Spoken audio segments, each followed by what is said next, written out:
Good, here we are. Hello, Mandira, Madeleine, Hello. Shri Animala, Finny, great you can. Chris, hello.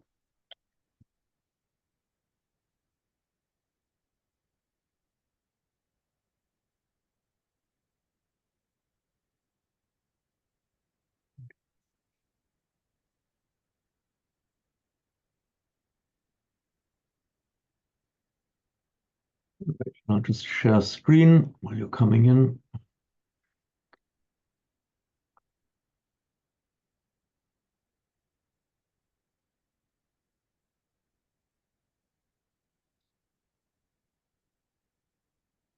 Okay.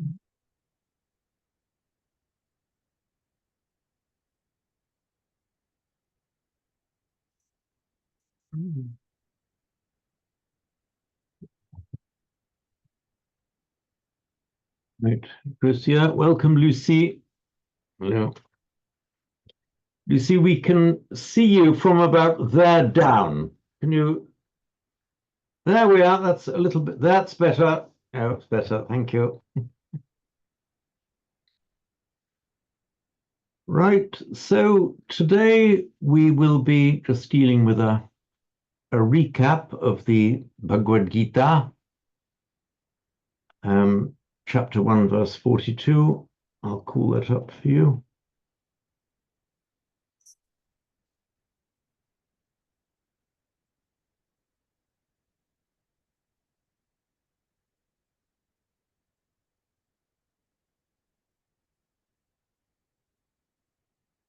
By the way, one entertaining little point I discovered more or less by chance.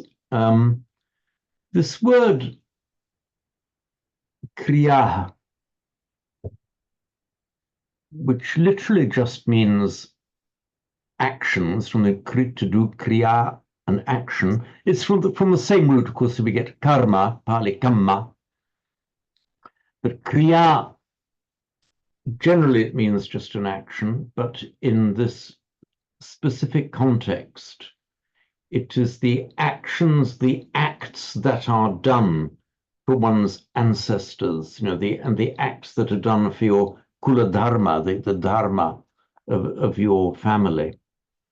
And then I saw, I forget where now, that the Latin word cere, or the prefix ceremonium, which we have in English as ceremony, actually comes from that same root as well, which was an entertaining little discovery. So the kriya and our word ceremony, because the kriya, the ceremonial acts that one performs. So back to the text. My notes. Was there anybody then who, well, firstly, any queries arising, and then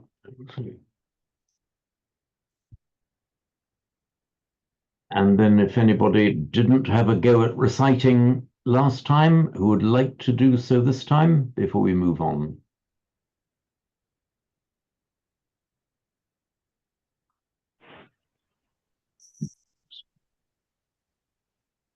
Yeah, welcome back, Kath.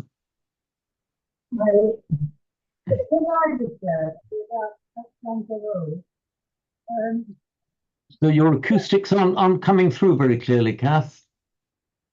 All right, I'm on the iPad, so can you hear me now or not? Well, it's not terribly clear. Are you outdoors by any chance? No, I'm not in my usual place. Okay, right.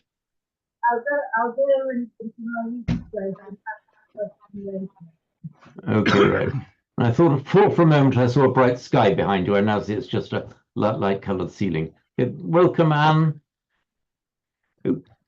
Roger, do you want to test your acoustics? Yeah, can you hear me? It's working now. I went into settings and for some reason it was switched off, so I put it back on.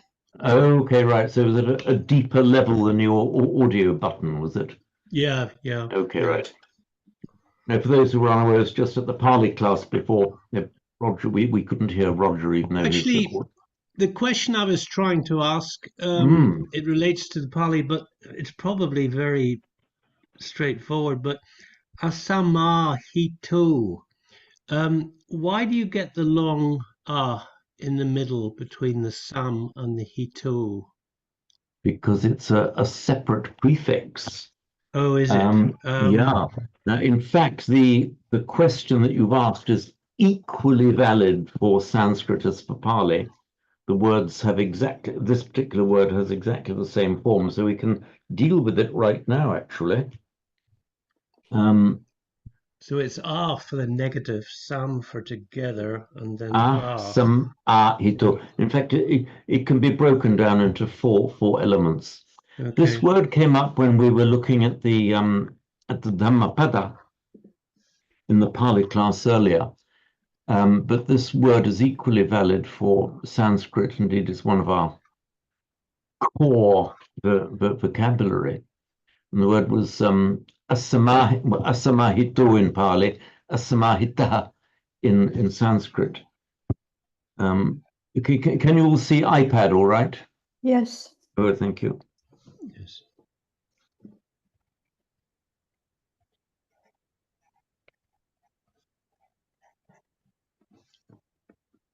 So asamahita.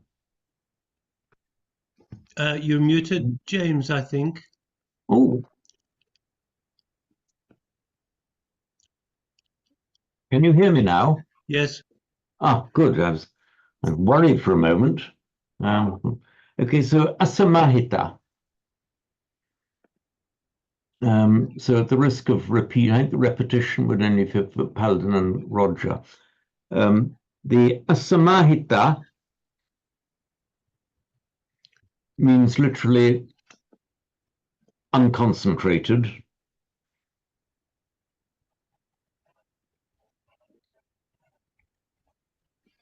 There is the root da,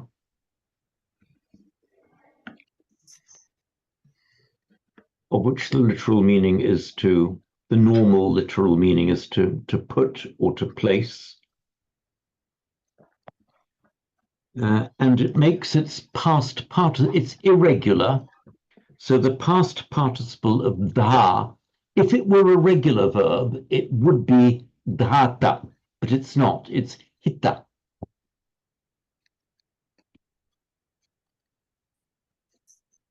So the original core meaning of the word hita as the past participle of dha means placed or put somewhere.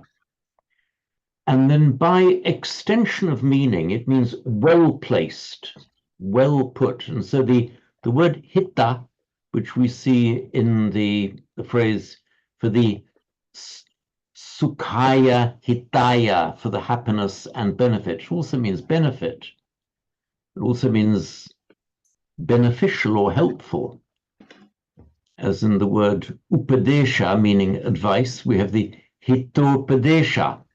And in the hitopadesh, which means the wise advice or the helpful or friendly advice.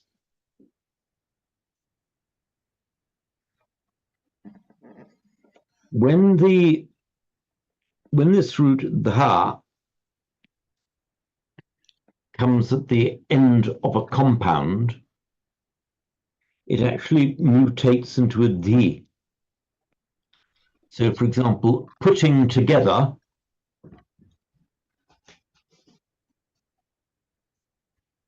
is santi.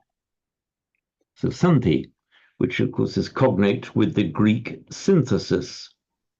Etymologically the same word, santi, synthesis. Now, if you put the verbal prefix a there, you get the verb samadha and the noun samadhi. So samadhi, as in the meditative samadhi, you can activate the sam means the gathering in, towards yourself, dhi, placing, is what you do with the mind for samadhi, the samadhi, the gathering in towards yourself, samadhi. So that's the sam plus a plus dha, samadha verb, samadhi noun. Now, as I've just said, the past participle of dha is hita, irregular past participle. So a person who is in samadhi, who is concentrated, is samahita. So you see there, Roger, it is two separate prefixes. Sometimes you have three in Sanskrit, but it's very common to have some the.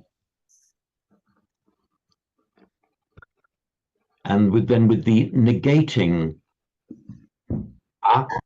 asamahita means unconcentrated, I mean, with mind in kind of normal state, but a scattered mind, asamahita, unconcentrated. This actually brings us back to a point that Mandira raised at the last class. Do we write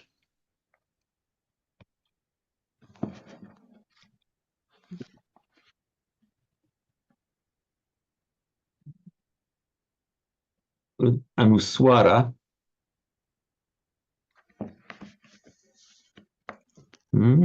or do we write it with full consonantal N? Have I got this right? Santi.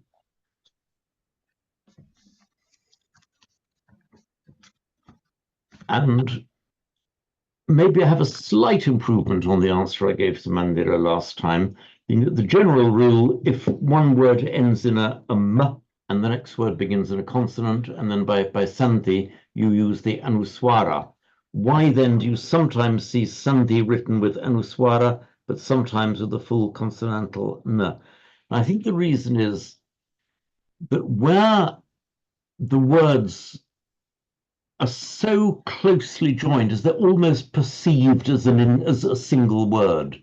So for a word like Sandhi, for example, you can treat them as sam plus di, then write it with anuswara, Sandhi, but also in the perception of the speaker, and I think this is probably what happened over the centuries, in the perception of the speaker, the sam was so closely joined to the next word that it was treated as if it was all one word, not a combination of two words. The pronunciation would be the same, Sandhi, but both of these spellings are equally acceptable. And I think you'll find this more with the prefix some than with anything else. So I think this merging to treat it as one word, as in this spelling here, with the full consonantal is very frequent with the prefix some, which then we treated as part of the next word, as an integral part of it, not just as a separate prefix. But in practical terms, it doesn't make any difference. Both ways of writing it are equally acceptable. Like in modern Hindi, you tend to use the anuswara more. Even in ways that the classicists would say is not correct. As the example I give this word anta, where the it's not two words joining together. Anta is one single integral word, and strictly correctly, it should be written like that, anta, with the full consonant. But you will often see it written in modern Indian texts, particularly if they're writing in Hindi as opposed to Sanskrit. It's become, I would say it's become commonplace to use the anuswara. But if I saw it written like that in, for example, a Sanskrit text, I would say, oi oi, that's the influence of modern Hindi coming back into Sanskrit, I would say, couldn't quite do it. And the same for words like, anga and, akampa, akampita, unshaken. It's the same phenomenon. So, for example, kampa should, strictly speaking, be written with a full consonantal M there. So kampa, So you will see. Would you see it written like this, Mandira, in modern Hindi, like this one? Yes. You would. Oh. Becomes Kampana, for example. Hmm. Kampana or Kampan would be written like this. With the anuswar, with the dot above, yeah. Okay. I'm not going to sit here and tell you, Mandira, that you're all doing it wrong in the Hindi printing presses. What I will venture to say is that it would not be regarded as acceptable by the Sanskrit purists. You're allowed to do what you want in India. I will not interfere. But let's say from pure Sanskrit, this one is correct. Writing with the full content, because it's an integral part of one word. Okay, so can I ask something, Professor Vivek? Yeah, please do.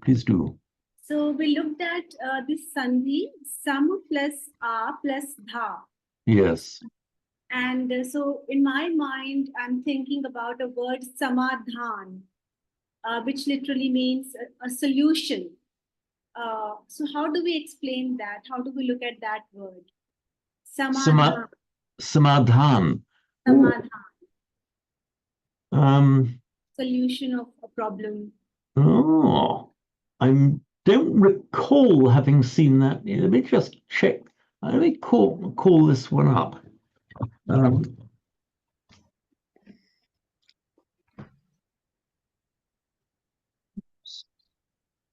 Oh, hang on. Oh, I've made a mistake. Samadhana. Let's see what. Yeah, it's a putting. It's the putting together. Okay. Right.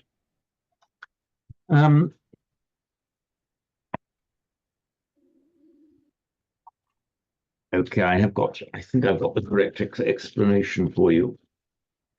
With my pen. So we have our root, so we've got samadhana, which you say in modern Hindi would mean solution, but we see samadhana is putting together, laying, writing, composing, reconciliation, intentness, or fixing the mind. So samadhana in this meaning, samadhana and samadhi, and it's from the same root dha. Justification, replying, fixing. Okay. So see, putting everything together, therefore a solution in a sense. Now, why samadhi and samadhana? What is the explanation for the difference? It's the root dha.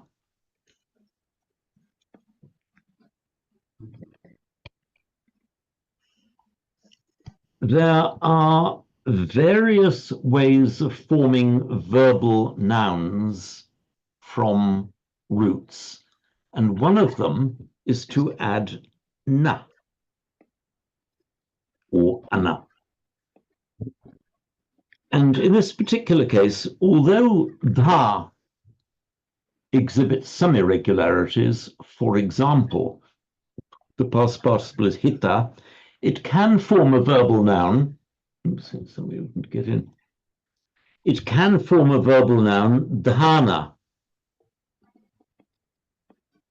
So it's one of the verbal nouns, the act of putting. Incidentally, not to be confused with dana, giving.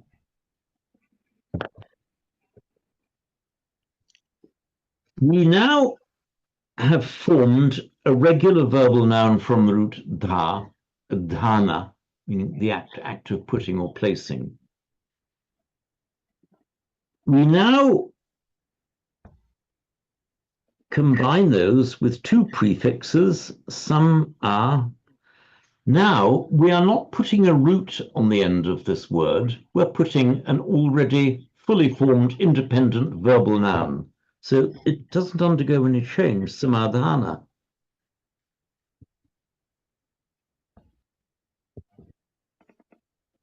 Now you might ask, why?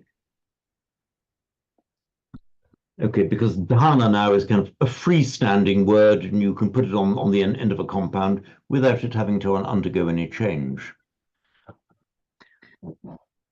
When you add as the final member, when you add a verb root, just pure root, the pure dhatu, as the final member of a compound, sometimes it does undergo a change. I'll give you some examples. Let's take the root nya.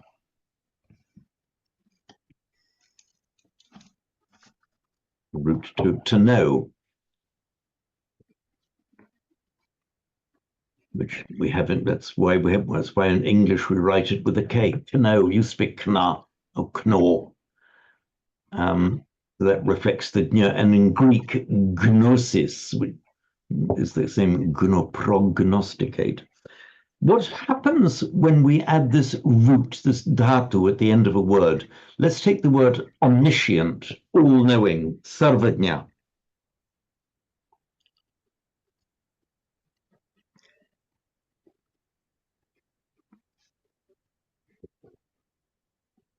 I have deliberately omitted, it's a short sarvajna. So what happens here, root ending in a long put that root at the end of a compound word, sarvajna, which is now an adjective meaning all-knowing, omniscient, all-knowing. That long shortens to a short and it now behaves like a word ending in a short like in the other. Same with the root, for example, da, to give.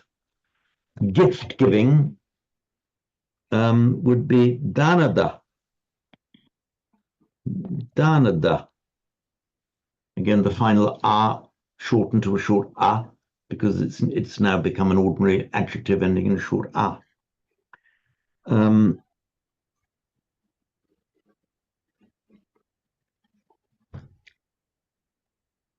the root gum meaning to go. When that comes at the end of a compound, it mutates just to ga. So ura, belly, then uraga, a belly goer, which means a snake. And ka, empty space. Kaga, a space goer, means a bird that flies through space.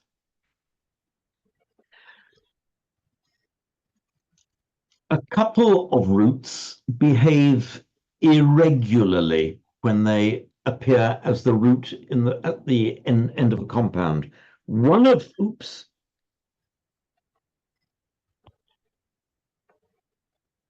those roots is dha. Now, just by a quirky irregularity, when dha occurs at the end of a compound, it becomes di. So you have the verb sandha, okay?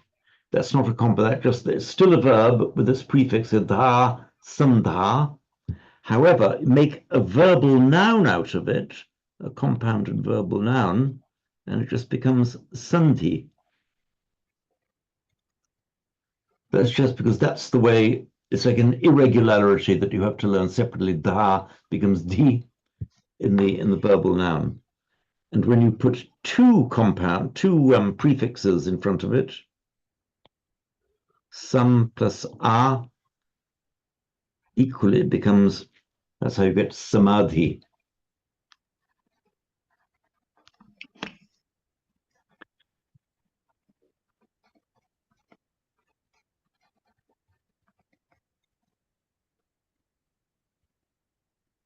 So sometimes when you get a root at the end of this unaltered root at the end of a compound, they do sometimes change their form and shape.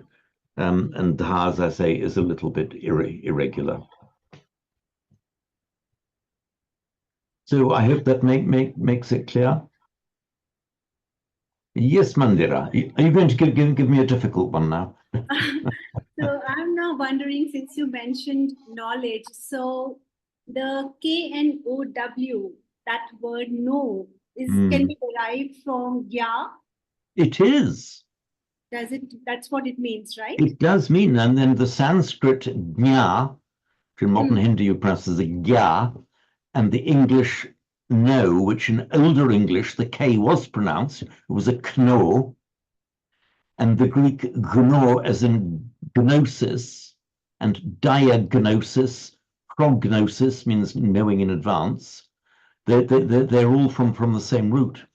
And the same in gnosco, cognition, the gne or the gno in Latin is from that same root. So cognition, recognition, that gne, gno, kno, gna, all from that same root. It's so fascinating. Well, I'm glad. I find it more and more fascinating as I go along. And in the Slavonic languages, what was the j in Sanskrit or Vedic has become as just a zn. For example, the Russian root for to know is zna, and the root miznаю. I don't know znat to know.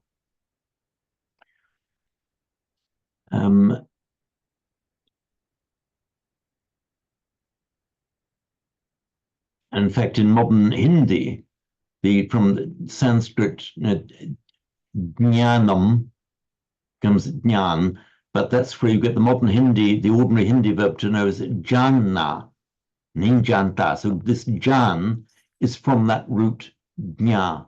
It's from that same origin.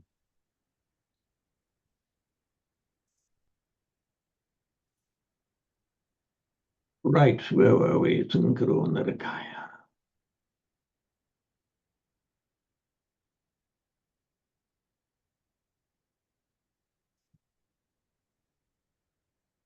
Okay, so were there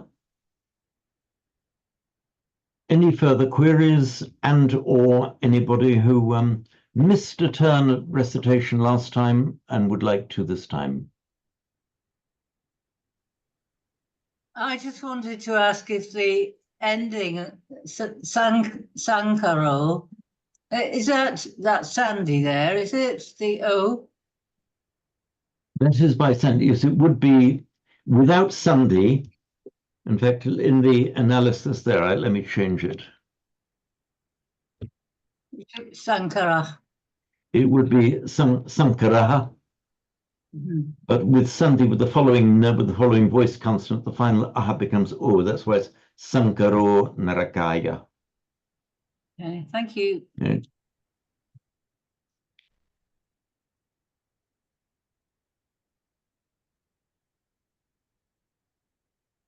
Okay, anyone bursting to recite it? Otherwise, we can then move on to the Buddhicharya Avatara again.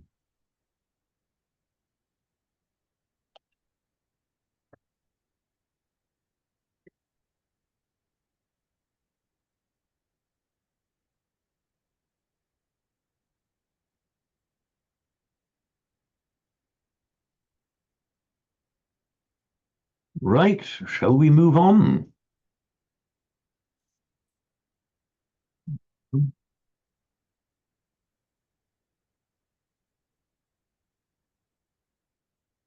Oh, I'm on the wrong one.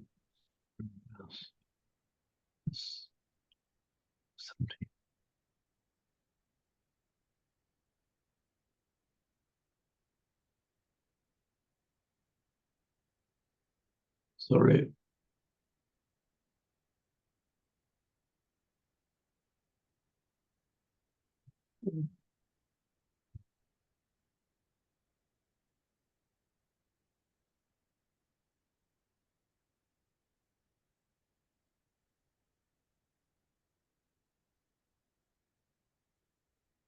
Right.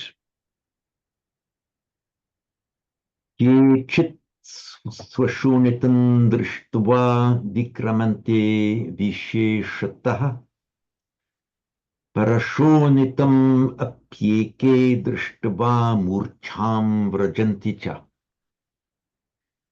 Keshit swashonitam drishtva vikramanti visheshatah. Parashonitam apyeke drishtva murcham vrajanti cha.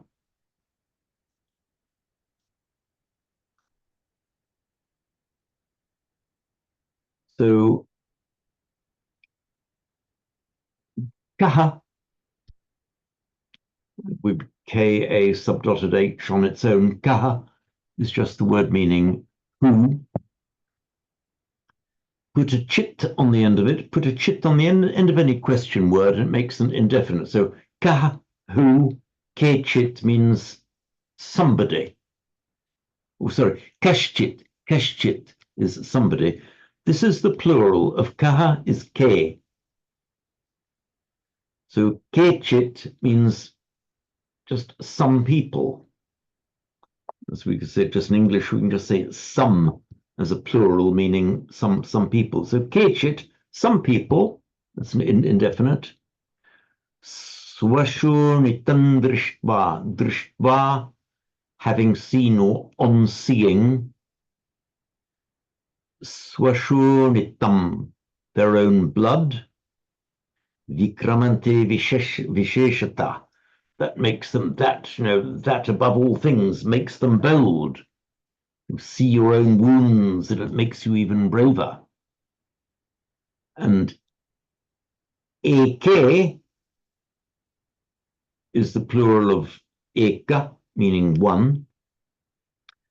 Remember, this is the pronominal declension, so it makes its plural not in eka, but eke, as in serve, eke, ke.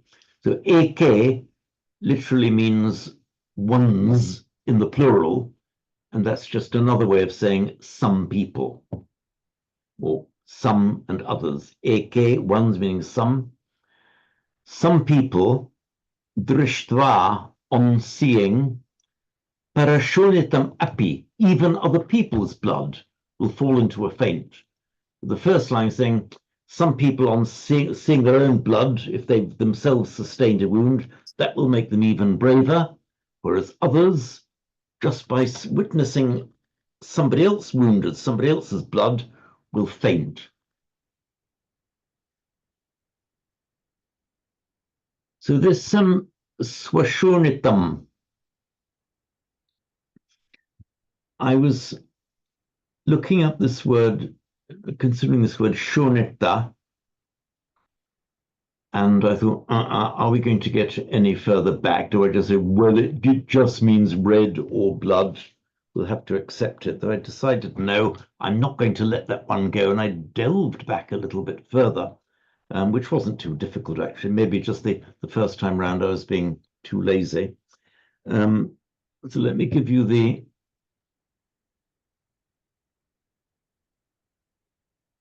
Oops, sorry, it was me.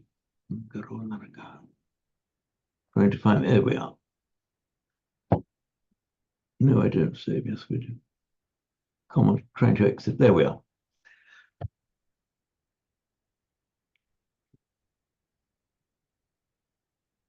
Oops, sorry, my iPad's going wrong. Oh. There we are. So shonita means, according to the dictionary, either red or blood. And I went further, and there is in fact a word shona, which meant both blood and red. And then I discovered, to my delight, we do have an etymological link, because the Latin word sanguis, sanguinary, sanguis meaning blood, sangre in Spanish, is from that same root. And many words in Greek that have a s in Sanskrit, that's also been retained as a s in Latin, actually have mutated that s to a h in Greek. So in Greek, and the change of the nasal is haima. in Greek, as in hematology and so on, meaning blood. So hema is the Greek for blood. So there we are. We have this shona, sanguis, hema. We have the etymological link made for us.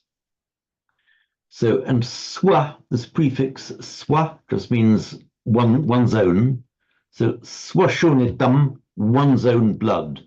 So swashonitam drishtva, on seeing one's own blood. Vikramante visheshataha.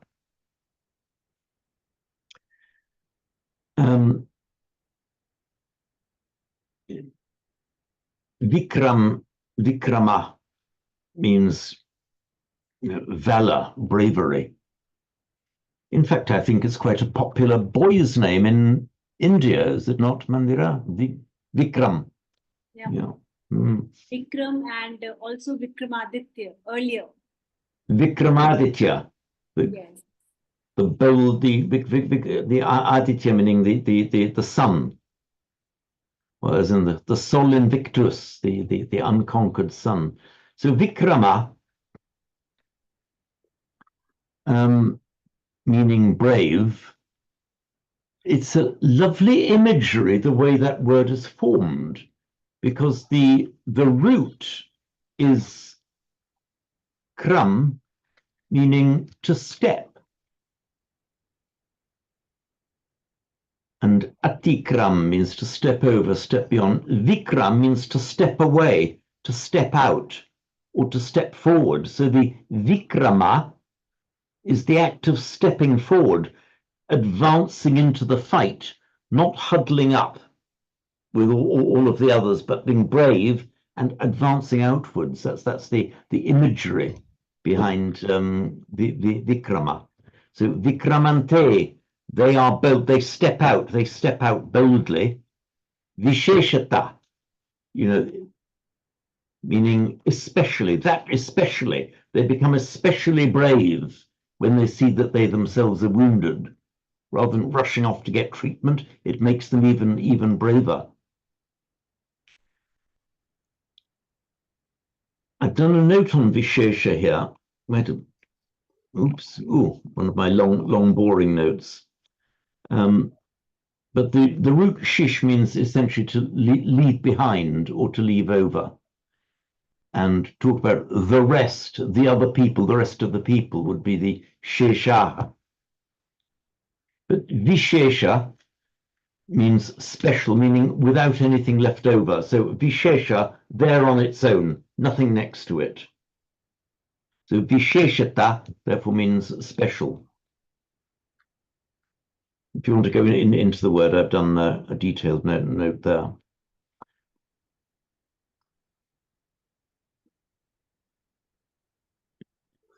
So kveshit swashonitam drishtva vikramante visheshataha parashonitam apyeke drishtva murcham vrajanticha. So swashonitam and parashonitam. Para means other. The original meaning of that root is it's cognate with the English word far. So yourself and other. The other is something that is further from you. There's yourself and something that's distant from you. That was the original root meaning of it. And as a prefix or as the first part of a compound just means belonging to others. There's one. Remember, it was a Hindu book long ago. The psychic power of parakaya pravesha, entering into the body of another, meaning kind of entering into another person's brain and consciousness to experience what they were saying. Parakaya pravesha, other body entering. This is parashonitam. It's quite commonly used as a prefix. So the blood of others. And api means even. So eke, certain people, drishtva, seeing, on seeing, parashonitam api, even other people's blood, murcham vrajanticha. The murcha Did I do a note on this? Your murcha, the original meaning was solidification, but as if you go solid and you faint. So they go into a murcha, which just means they go into a faint. This vrajanti, vraj is one of the several words meaning to go. Vraj.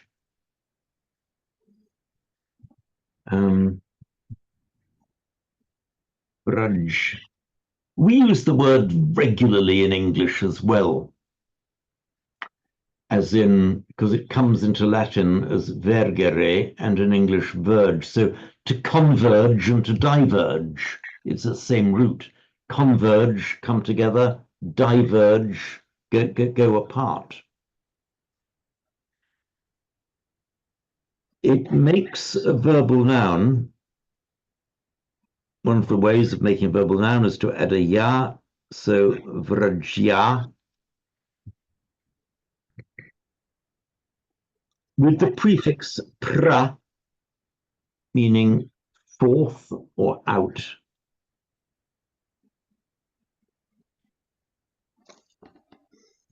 Pravrajya in Sanskrit, which becomes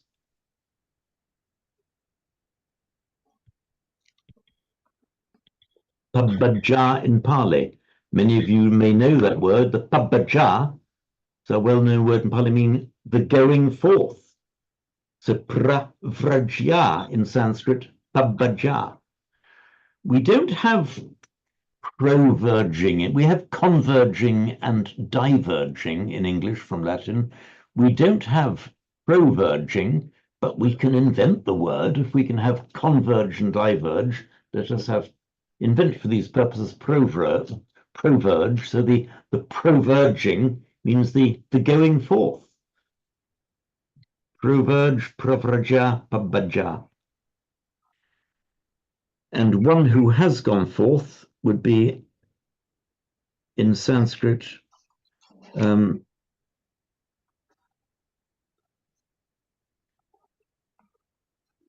pravrajita, one who has gone forth, that is into the homeless life, into the monkhood.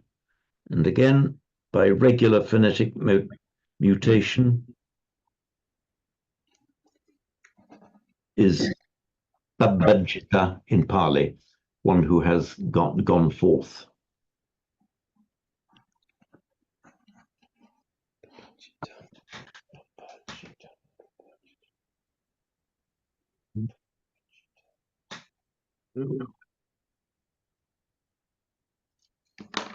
James, can I ask something on the para point, please? Yes, yeah, please. I didn't catch something on the. I didn't catch the word. On para. Oh, para. Yes, para. Yeah. So this concept of parampara, which is sort of the successive learning, the continuous learning that passes down. It's just a word or an expression. No, you are dead on. You're dead right. It is that same word. Okay. The idea is that from one to the other. In English, we say one and another. In Sanskrit, we say another and another. It's that same meaning. So it's just. Got it. Yeah, so para other. And written now as one word. And the going from one to another, parampara, is the word meaning, well, as Paolo just said, the teaching handed down by tradition, from person to person, from teacher to student to teacher, the parampara. It is that same one. Super. And equally derived from that same word is para, meaning the far shore. So para is cognate with our English word far, para is the far shore. Oh, so gate, para, that one is that shore, is that? Yeah, I can't hear you very, say again, Paula. So in that prayer, the gate, para samgate, is that para, that other shore always, right? That's exactly it. So parangata means parangata, gone to the far shore. And in fact, I think you, in modern Hindi, you say uspar, don't you, Mandira, meaning on the far side, on the other side. Yeah. Does it sometimes refer to the afterlife as well, uspar? Yes, sometimes it is used as a metaphor. Okay, right. Yeah.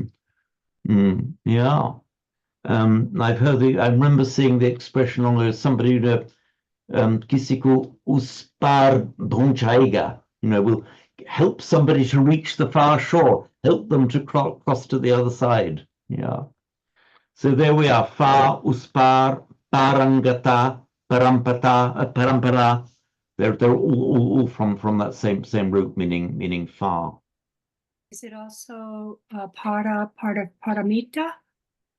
Okay, there we are, pradnya paramita. Hang on, let me just put sorry. Let's change the battery on my hearing aid.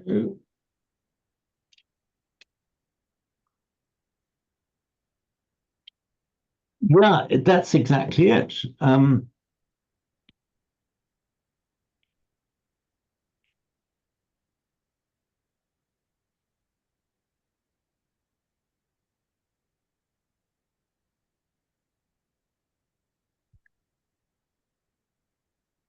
So the pradnya, which in Pali by regular phonetic mutation becomes panya.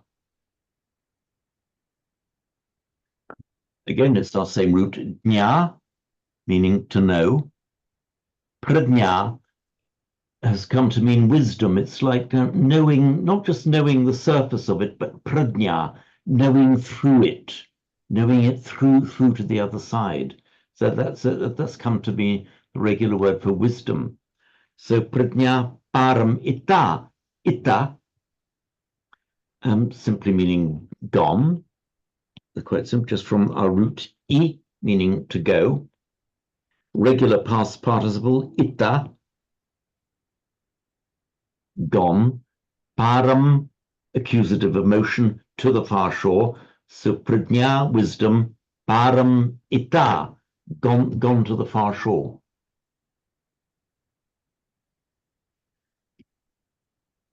You will sometimes hear Western speakers talking about the parameter.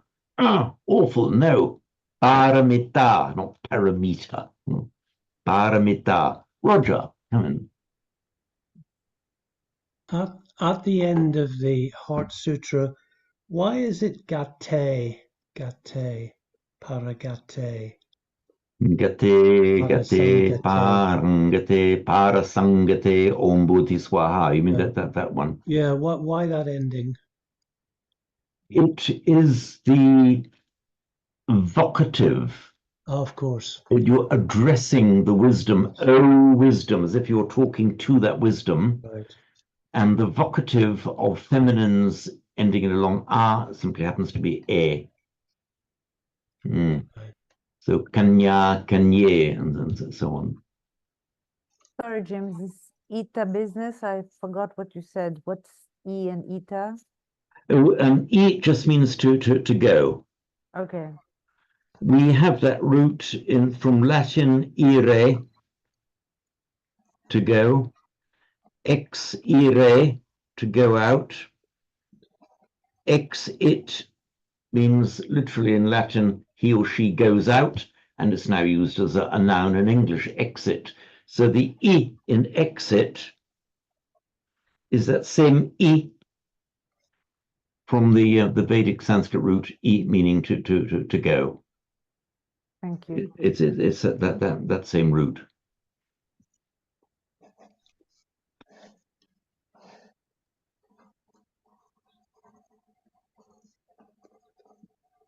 Can I ask something, Professor Veer? Yes, please, Mandira, do.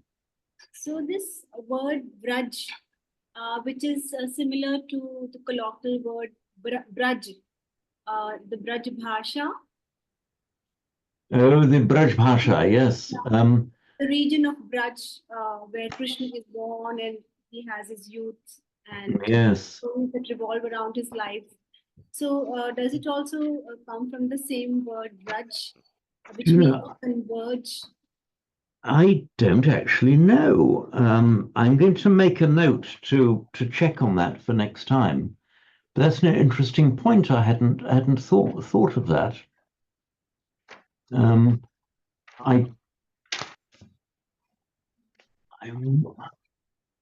me just see if I can.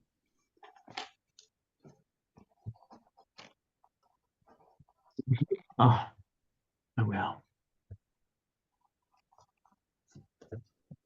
See if I can just turn anything up on it quickly. If I can, we'll do it now, but otherwise I'll save it for next time. Okay, no.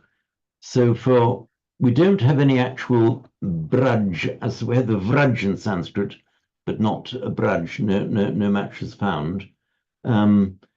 As we know, very often, what's a v in Sanskrit becomes a b in the modern languages of northern India, especially Hindi. I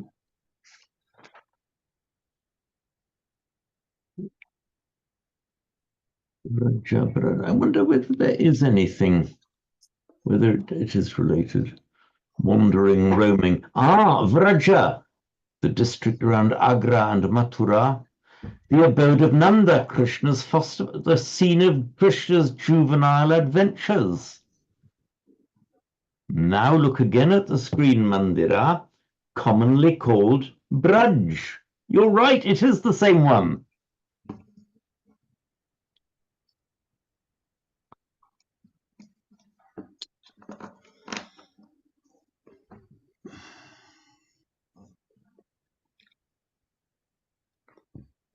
And then there's what we know in modern India is the Braj Bhasha, which is like like a dialect of Hindi, but spoken in that area. I hadn't thought of that. Nice one, Mandira. Thank you.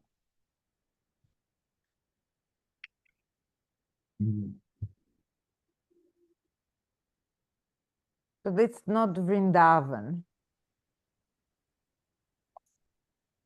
Vrindavan.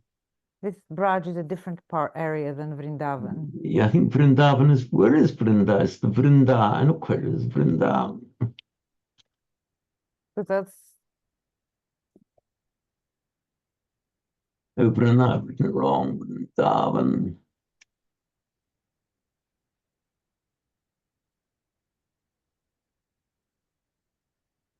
Oh, Vrinda.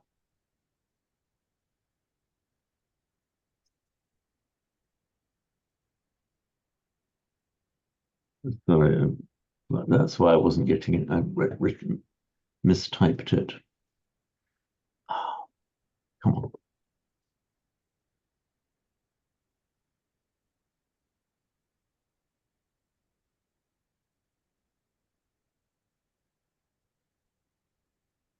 Okay, I'll do some more research on that, but Vrindavan looks to be from this route being a multitude or a flock.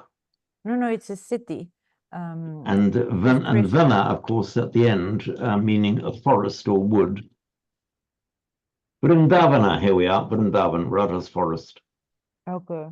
Oh, here we are, also in the district of Mathura. That's not my point. And the place where Krishna, here we are. Okay, so we're now converging on Mathura, the land of Braj Bhasha, Krishna, Vrindavan. So yes, it is all from the same place there.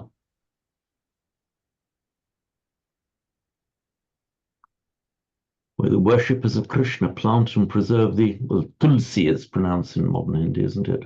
Mm-hmm. Oh, what does the word mean? Remind me. I forget what It's that sacred basil. Yes. That basil, it's okay, right. And there was the famous Braj Bhasha poet Tulsidas, Yeah, Tulsida. I think he wrote a variety of the Ramayana, but in Braj Bhasha. I remember studying that with great joy about, goodness me, 55, 60 years ago. But I haven't looked at it since.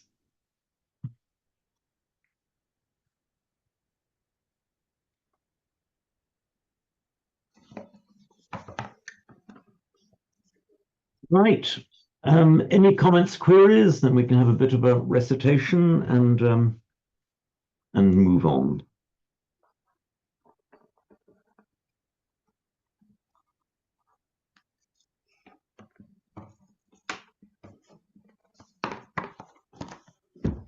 Okay, let's have a couple of recitations of it. Madeleine, you're first on my screen. Would you like to Yes. have a go? Yes.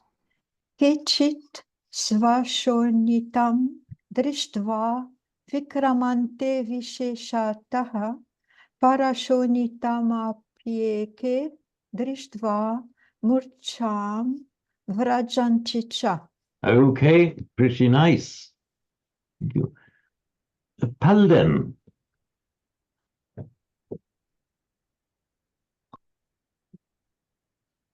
Kechit svashonitam drishtva vikramante visheshataha parashonitam pyeke drishtva murcham rajanticha. You just do this pada again. Parashonitamapyeke. Parashonitamapyeke. Parashonitamapyeke. Okay, right. That's great. And the Y here, of course, is from api eke. By Sandhi becomes apyeke, and is so written in Devanagari. Apyeke. Okay, thank you, Palden. Lucy, how about you? Ishit Svashonitam Drijva Vikramante Vishishyataha Parashonitam Apyeke Drishva Murcham Rajanticha. Right, but this can you just try this drishtva? Drishva. Yeah, it's the vocalic, and then it's the retroflex sh and the retroflex drishtva. Right. It's from I think you do all know this. It's from the root drish, meaning to see. Yes. Let's just call up the.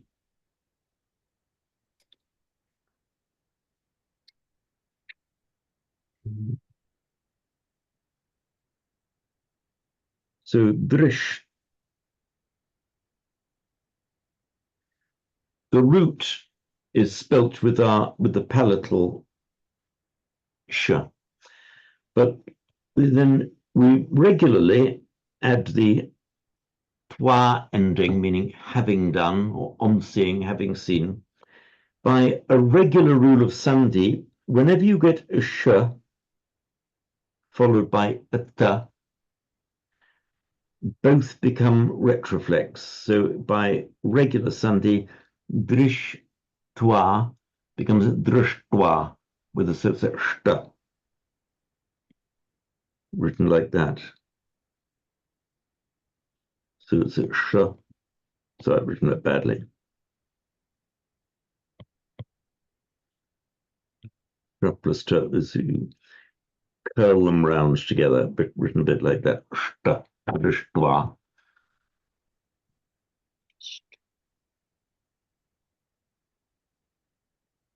Okay, thank you, Lucy. Just say it once more for us. Drishtwa. Drishva. That was somewhat better. But by the way, can you make the distinction very clearly between ta and ta? Ta, ta. Not really. No. Okay. So, James, can you remind us, how do you do the retroflex sound? Where do you place the tongue? Well, the kind of the secret is the name retroflex, means curling back. So you curl the tongue back a bit. If you just feel, if you pronounce a dental T, you put the tip of the tongue against the teeth, against the upper ta. Okay. So if Mandira, if you pronounce just any Hindi word beginning with the ta, tum, tu, to, you that where your tongue is there, it's called the dental because the tip of the tongue is against the inside of the upper teeth. Now, slide your tongue back about, difficult to measure distances inside one's own mouth, but slide your tongue back a bit and curl it up. Da, da, da. Now, Western listeners often find difficulty in distinguishing them, but to the Indian ear, da and da are two completely different sounds. So no Indian would confuse them. Am I right in saying that, Mandira? They're just two completely different sounds. Where we put the tip of the tongue, when the French and the Italians and the Spaniards, Slavonic languages as well, they pronounce it like a dental da. In English, our tongue tends to be halfway between a th and a da. So we say t, t. Now, the Indians hear that as a da. So it was Northern Indians and Southern Indians as well. They would hear that as a da. And that's why often when Indians are speaking English, particularly if they aren't particularly conversant with the actual phonetics of how we do speak it in English, they tend to use the da, so dime. And has this characteristically Indian sound. So if you can imagine an Indian pronouncing it in that way, that's what they're doing, because they hear utter as a retroflex da. Because I say they're totally different sounds to the native ear. I think the hollow da sound is even more emphasized when you go down to the south of in India. They're even more da da. It's this hearing Tamils speak it. I can't make it quite as da as the Tamil, but there it is. It's very, very even more distinct down south. But don't worry too much if you can't pronounce it right. Just remember that they are different, and remember that they're written differently as well. There's the da there, the sh there, drishtva. And for example, those of you who are into Pali, the sounds are exactly the same distinction exists in Pali as does in Sanskrit. But you will find, for example, that the Thais, when you can all listen to a lot of Thai chanting, it's freely available on the internet, will tend not to make the distinction between a th and a da, although the North Indian speaker will make that distinction clearly. It's a natural distinction for a native Indian speaker to make. The Thais, in their pronunciation, pronounce it all as a th. Though in writing, they will distinguish. So if you can't pronounce it right, don't worry too much. The main thing is to recognize that they are entirely different sounds for the native speaker. And the same, by the way, applies to the n and the n. If you see this where I'm highlighting here, n, is where it's written as the subdotted n, shurnitam. It's a different letter for the n there. Again, that's pronounced with the tongue in exactly the same place. The difference in n and n.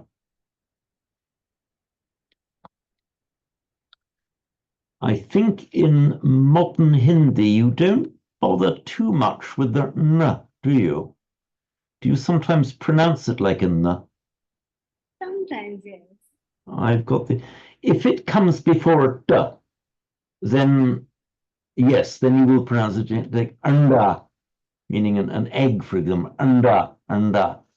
But on its own, you might tend to find in modern Hindi, if you were pronouncing it very carefully, correct me if I'm wrong, Mandira, if somebody were pronouncing it in very pure Sanskrit, they shurni, shurnita. But an ordinary Hindi speaker might would say shurnita without actually being careful to make it an n sound.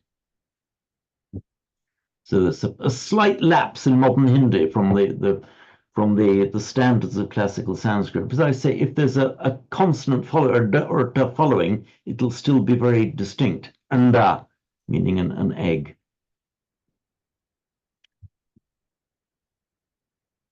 Right, who is next? Oh, Roger, would you like to go next? Having missed it in the Pali session because of your settings being wrong. Kechit swashonitam drishtva vikramante visheshataha parashonitam parashonitam abyehe drishtva murcham vrajanticha. Okay, just pronounce more distinct. Murcham vrajanticha. Murcham vrajanticha. Murcham.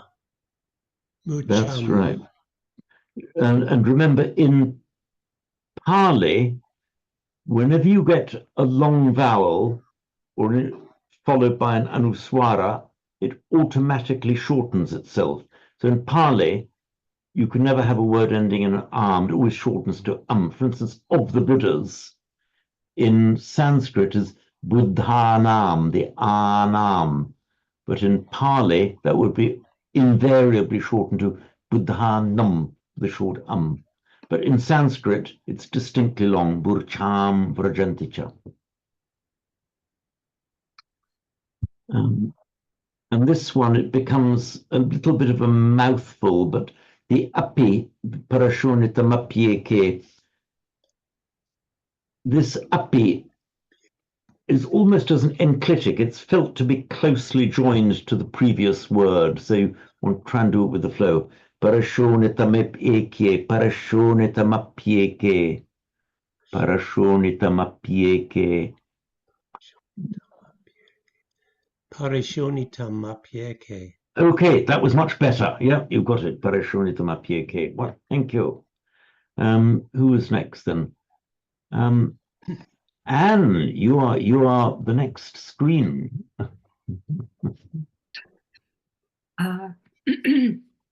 Kechi sva shonitam drishtva vikramante visheshataha parashonitam apyeke drishtva murcham prajanticha. No, that came out really nice, Sam. Thank you for that. Thank you. Kath.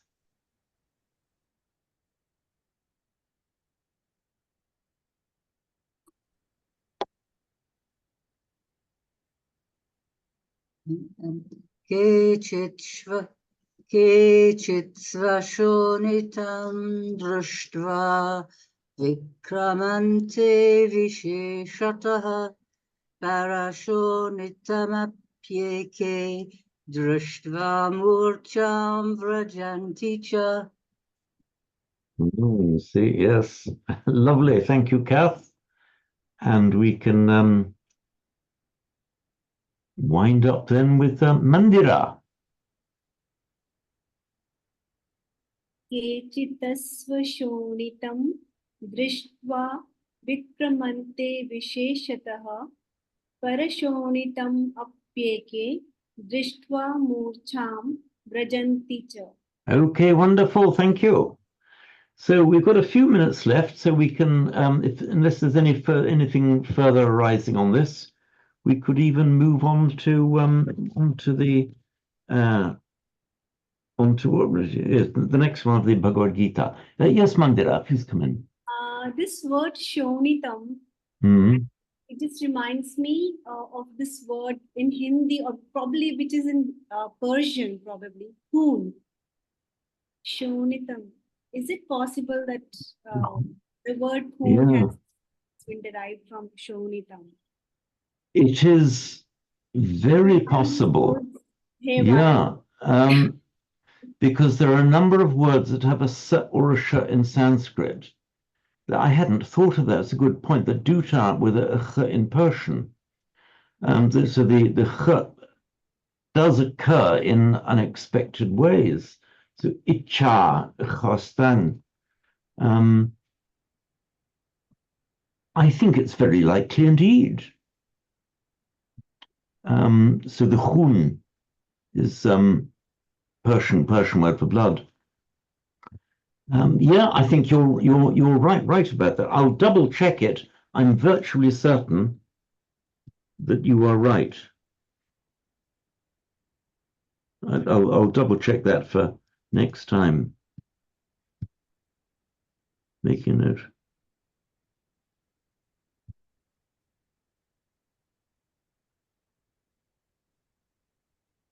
What word would you normally use in Mandarin modern Hindi for blood? We use the khun in normal Hindi.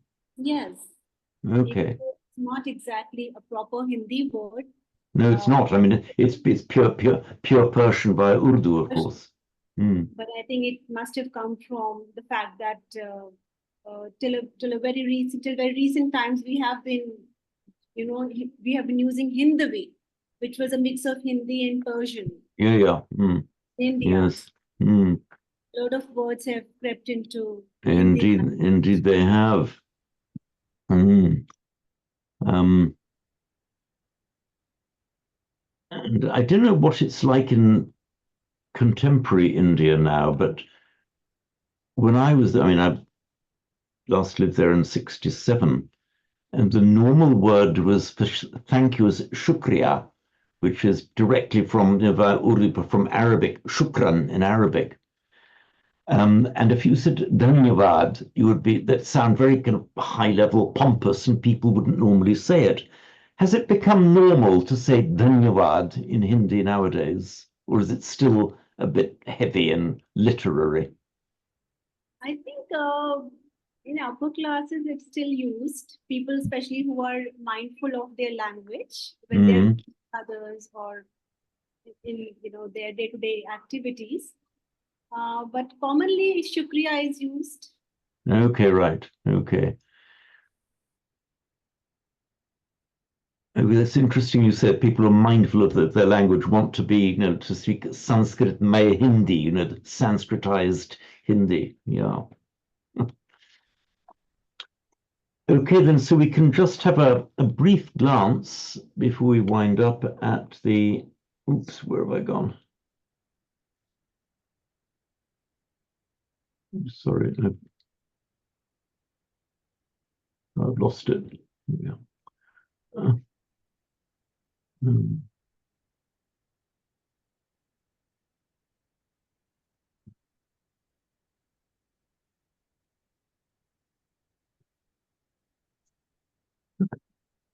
Lost something off my screen. Bear with me.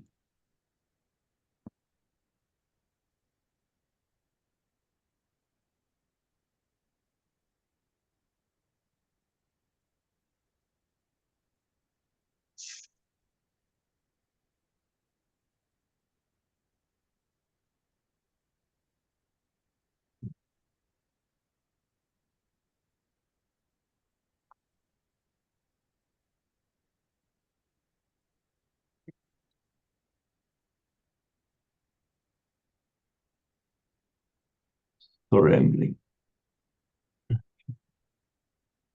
Yeah.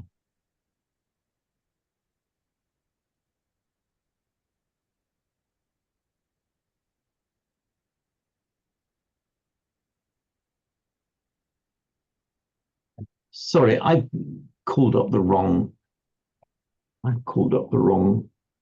thing. Here we are. Silly me. There we are.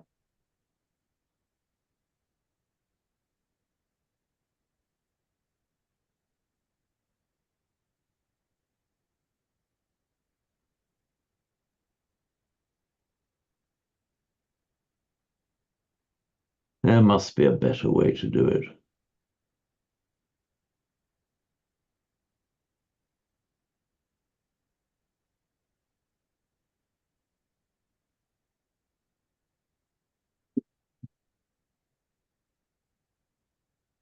Okay, so we'll just have a quick look at this before we wind up.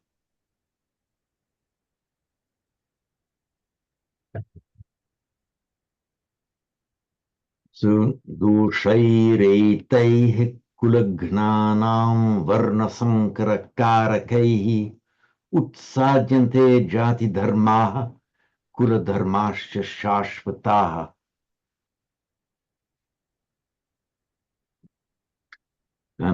Although parts of it sound a bit of a mouthful, and what's come up here? The parts of it look a bit of a mouthful. It's actually grammatically fairly simple. So doshairetaih kulagnanam varnasankarakarakai utsadyante jati dharma kula dharmascha shashvataha.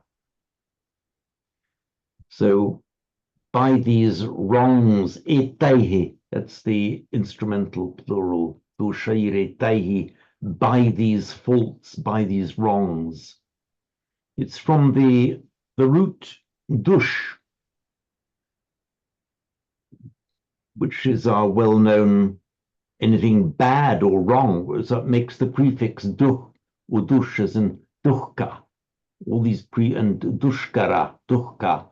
It's that same we most commonly see it in the form of the prefix dush or dur, but it exists as an independent word as well. The root dush, dushyante, dushta, and the verbal noun dosha, it's all from that same word dush, meaning bad or wrong.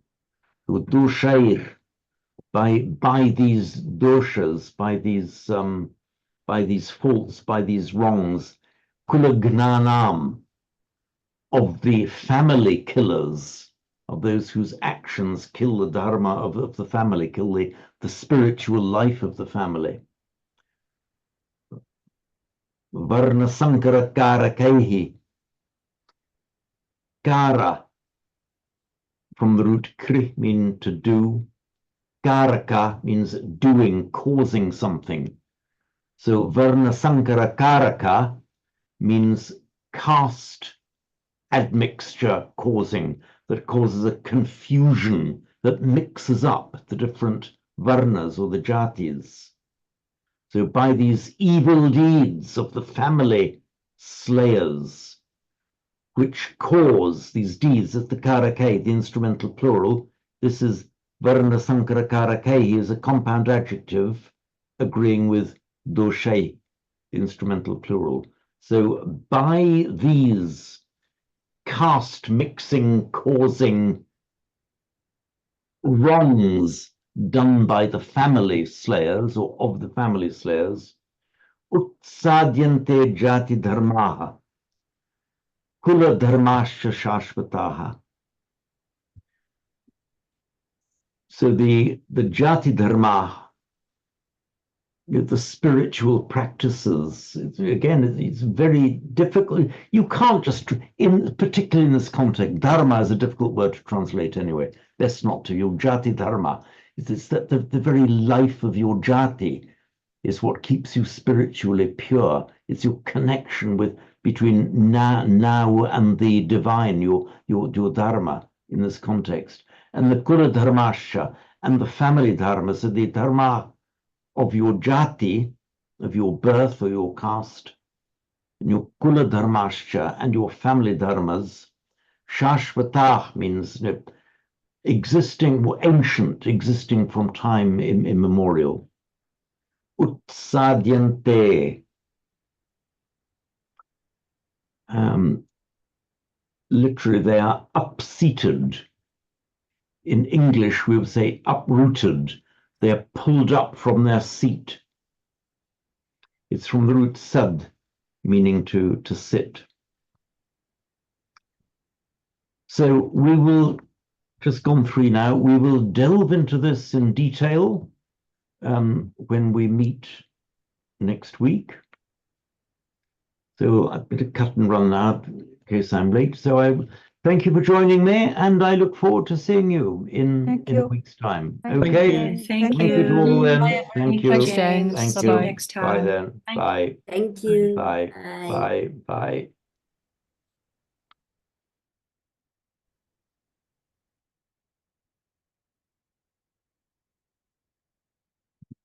Bye.